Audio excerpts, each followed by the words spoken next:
ние го имаме направено да работи со законодавството и покрај тоа имаме направено можност да можеш ти со твои податоци си правиш.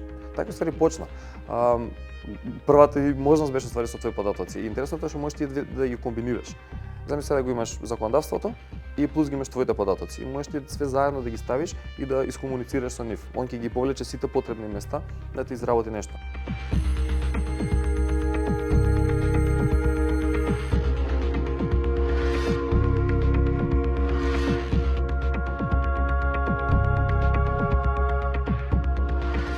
Например, сега да сликнеме ова што го гледаме, да го прашаш кој закони го регулираат това, буквално ќе ти ги извади точните информации.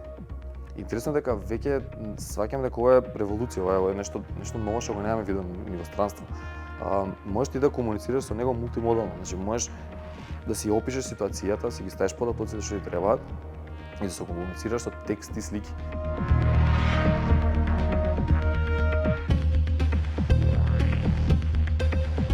Помогне да стигнеш до точните извори и да ти ги каже од каде се и дури на крај да ти направи една кратка сумаризација за да не мора да ги читаш сите.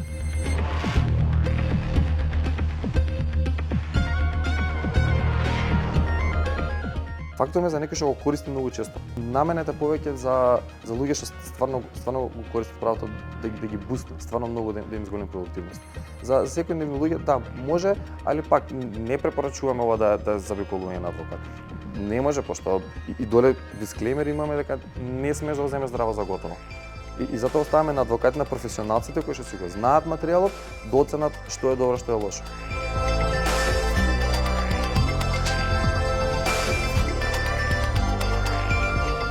Има скептични, да.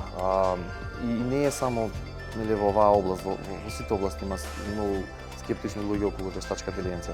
Ама таа е тука со причина. Значи има зашто луѓето смислиле, зашто стварно врши работа и стварно има начин како да ти го скрати времето на работа, како да ти ја зголеми продуктивноста. Знаеме дека е нешто ново и нели чудно и моќно.